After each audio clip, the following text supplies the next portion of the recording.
It's Monday, August 2nd, 2021. Before I start the video today, and there's so much to talk about, we got some real serious concerns. We got some real big problems coming economically to this country. Things are already melting down. But before I get further into that, I want to remind all of you to please support this channel. The best way you can do it is give this video a thumbs up, subscribe to this channel, and hit that bell notification so that you are alerted with the newest videos. Also, come over to my Patreon channel. We're talking about a lot of things there. Just uploaded another video a couple days ago. So if you really want to help support the message, please come over to Patreon. Just go to Patreon, look up my name, Jeremiah Babe, and you'll find me. So please come over, help support the message. But without further ado, I want to get right into what's going on. We have major concerns here. And I want to start with this. Many of you probably been paying attention to this and following this, the debt ceiling. We're now talking about raising the U.S. debt ceiling to $28.5 trillion. That's up from the previous $22 trillion. If we do not raise the debt ceiling, we cannot meet our obligations. We cannot pay our bills. So you know we're raising the debt ceiling yet again to $28.5 trillion. And I just look at how we're throwing trillions of dollars around like it's absolutely nothing. If memory serves me correct, it takes 33,000 years just to count to 1 trillion. We're going to raise the debt ceiling by $6.5 trillion like that. And all of this while our politicians today are trying to come to an agreement with this $3.5 trillion stimulus package, which we're being told is going to improve the infrastructure of America. It's going to put people back to work, and so on. From what I've read, $550 billion of this $3.5 trillion is going to go to infrastructure. The other $3 trillion is going to go to a whole lot of other things, a lot of things that you and I may not agree with. So we're going to see a lot of wastefulness there. We're going to see a lot of criminality there, money disappearing, money going to people and individuals and certain groups that maybe you and I don't agree with. Why are we being sold that this is going to improve the infrastructure of America when only a small portion of it is actually going to do that? Where a majority of this money is going to go to special interests. That's where it's going to go. And a lot of people are going to line their pockets with a lot of dollars. And who's going to pay for all this? Well, of course, you'll pay for it. I'll pay for it. Taxes will be going up on literally everything, including cryptocurrencies, by the way. We'll talk about that later.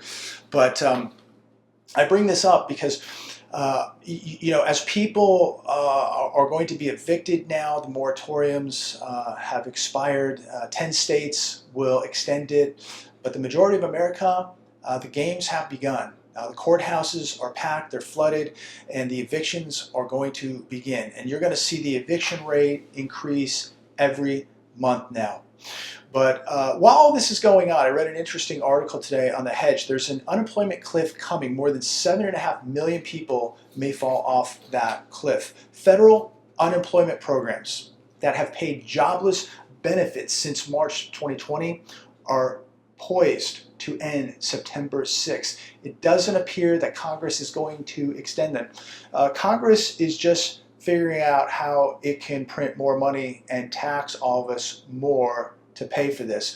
Roughly 7.5 million people will lose benefits entirely at this time. Those eligible to collect state unemployment insurance may continue to receive weekly payments past Labor Day, but they're going to get a $300 haircut because that $300 benefit that people have been getting weekly, it's going to be ending in September. And this is going to be life-changing for many people. People who've been receiving $300 a week, that's $1,200 a month. $1,200 out of your monthly paycheck is going to affect a lot of people, and it's going to change a lot of people's standard of living. And what happens when that state unemployment expires? Then you got zero. So it's all changing, ladies and gentlemen, and it's happening very, very quickly. Despite national protection expiring, some states will continue banning evictions. And I want to jump back to the previous article, by the way, because all this is really connected. And it's going to affect a lot of people. It's going to affect long-term unemployed, self-employed, gig workers, freelancers, and generally anyone ineligible for state benefits. Now, going back to this, how do these people now, with their government checks expiring, how are they going to pay rent? How are they going to stop from being evicted? National protections are expiring, and in most states it has expired. So as I said earlier, some states have extended this. 10 states, from what I'm reading, have extended it. Illinois and Maryland extended to August 15th, Hawaii to August 6th. California will extend the eviction moratorium to the end of September. We have, get this, 1.6 million people here in California in arrears with rent. Okay, that's 1.6 million Californians that are not paying rent. Wow, that's pretty incredible. The day of reckoning is coming. And if you live in California and you're behind, you better start figuring out what you're going to do. New York, they're going to extend it till September. Connecticut, landlords can't move forward with an eviction unless they've applied for federal rental assistance. And if they file an eviction before October, they need to provide tenants with a 30-day notice. Washington will extend to the end of February. Oregon, I believe, to the end of February. It's coming, ladies and gentlemen. And a question I have to ask myself, and please comment down below. A lot of, look, there's a lot of good people that are going to be evicted. Don't get me wrong. There are people that did not want this to happen, people who tried their best to pay their bills, and they just couldn't. They lost their job. They've lost their savings. This whole thing has just destroyed them. And my heart goes out to those people. But there are people, many, millions, who just use this as a party and went out and bought the new cars, as I've said in the past, bought the large screen TVs, and didn't have a care in the world. I know people, employers, who actually told their employees that they could keep their unemployment, that they would pay them cash under the table to come back to work and keep their unemployment benefits, and these people still wouldn't even come back to work. So that's the mentality that we're dealing with now today. And these will be the same people that when they are evicted, these will be the people that destroy these properties that they rented. They will destroy these rental properties. And please comment down below. Let me know what you think about that. What percentage of properties do you think are going to be destroyed and vandalized by renters who now are going to be angry that they're being evicted after they haven't made a rent payment in 16 months? And remember also that just because the courthouse is open today and foreclosure is being processed, the papers are being processed, these renters could still be in there another 6 months, maybe longer. This whole thing is going to be so backed up that you may have a renter who hasn't made a rent payment in 14 months, and they're there another 8 months because you're waiting in line now in the court system. So 14 months and another 8 months, that's 22 months of rent that the landlord didn't get. And remember, how many of these little mom and pop landlords are just being absolutely decimated because of this.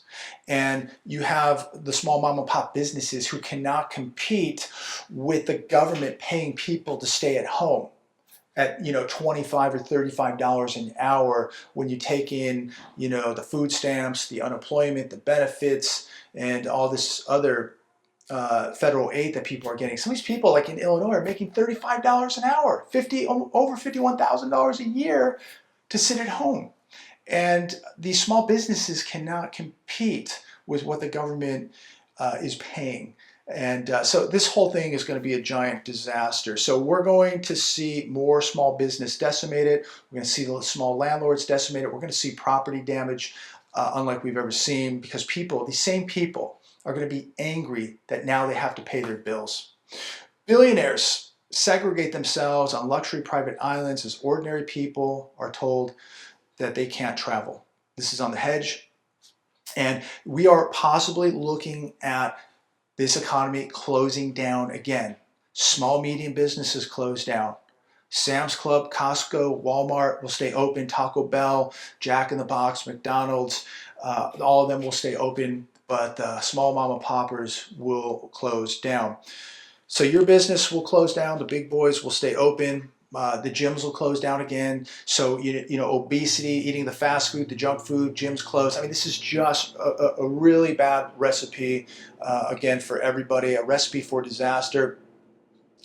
And in this article, it makes a couple really good points here. You have the 1%. You have these multimillionaires and billionaires who can jump on a private jet. They can travel. You can't get on a commercial flight, but they'll be able to get on a plane, fly anywhere in the world. But they're going to go to their island where they're very, very prepared. And we really, really need to take a page out of their book because, again, these people prepare better than anybody.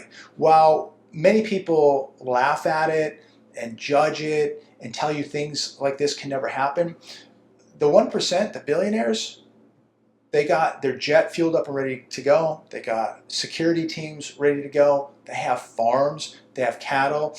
They have beautiful properties on private islands where they have massive amounts of food stored. And yet the average American is watching cartoons, buying big screen TVs, and they're going to be angry that they're getting kicked out of their apartment with no preparation, no money saved up. They've done absolutely nothing. Yet these people know what's going on, and this is why they have food, this is why they have water, this is why they have cattle, this is why they have farms, this is why they have security teams, this is why they have jets, this is why they have a place to go to, and they can get off the grid very, very quickly and be very, very comfortable. Now, I can't do that, most of you can't do that, but we can do it to a degree, right? We can still put food and water away. We can still maybe have another location somewhere out in the country.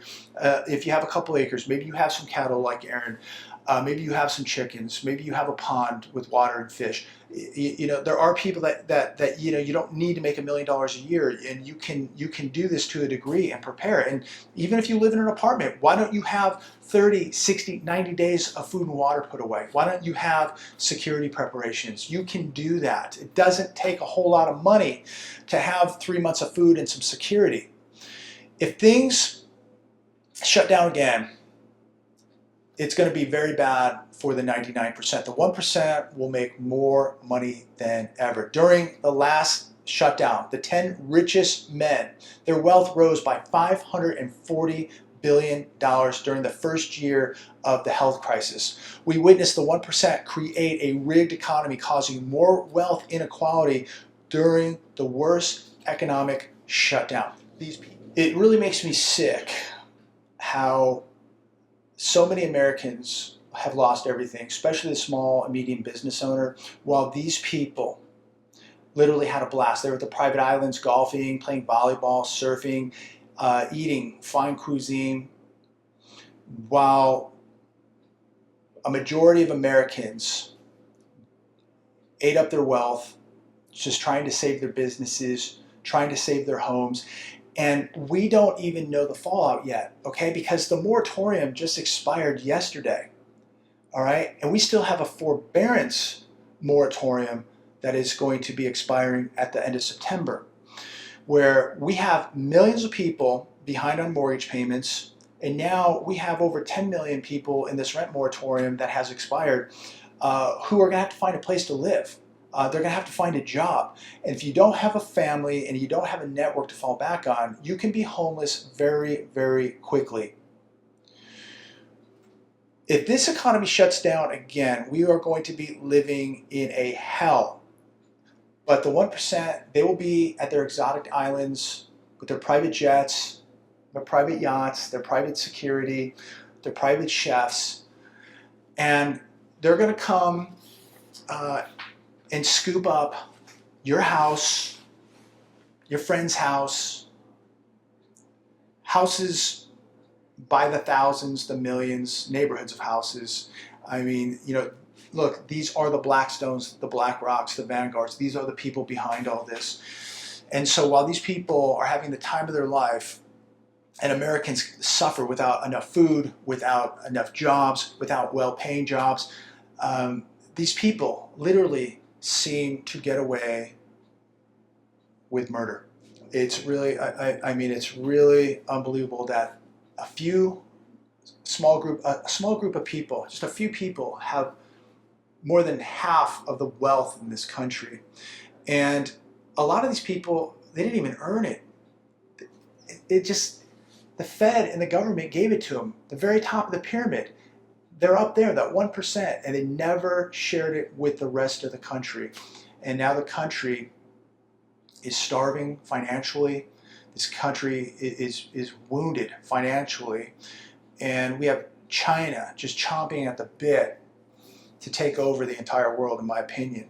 And yet just a few people at the very top were able to do this much damage, take advantage of the worst, one of the worst economic times in our history, when our economy shut down for a year. But these people didn't have to shut down. They took advantage of it. Their businesses remained open. They flourished. But everybody else has had to close down. This is like a total hit job. And I think it's completely wrong. And we're going to see so much fallout beginning this fall and heading into 2022 from all of this, because the damage isn't even over. We don't even know how bad the damage really is from what happened last year. Not a drill. Infrastructure bill could sink American crypto industry. The government aims to partially cover the cost of a massive infrastructure bill by taxing crypto companies, and the entire industry will feel it. This is on The Hedge today. Uncle Sam plans to cover $28 billion of the $550 billion going to bridges and roads in this infrastructure bill by squeezing crypto brokers. Any business that touches crypto is susceptible. This $550 billion bill defines broker as basically any business that touches cryptos. The regulatory storm has been brewing for years. The crypto industry should have done more to head it off, and now it may be too late. I thought cryptos were untouchable. Now they're taxable. That's on The Hedge today. Don't listen to me. Read the article yourself. Do your own due diligence. Another article, a tsunami of deferred debt is about to hit homeowners no longer protected by foreclosure moratorium. The time to pay up is coming for these people with these mortgages. And how are these people ever going to get caught up? The bank is going to get paid. And depending on the bank, they may say you have 6 months, 10 months, or 18 months to get caught up with those 12 months of missed mortgage payments. And ask yourself, how are people going to do this? We're looking at real unemployment at 25%.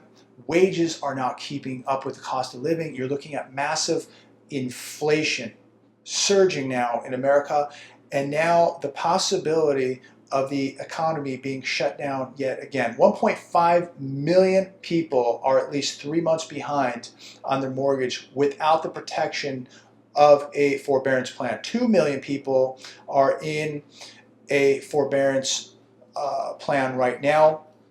1 in 10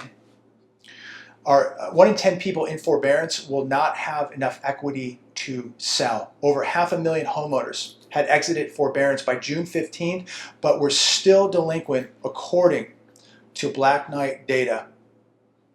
But think about that. 1 in 10 don't have enough equity to sell. These people are going to be looking at foreclosure. So I'm going to leave it right there, but I want to finish with one last article that a good friend of mine sent me about 2 hours ago, and I thought it was pretty important, and I want to get your impressions of this. Please comment down below. Would love to know your thoughts on this.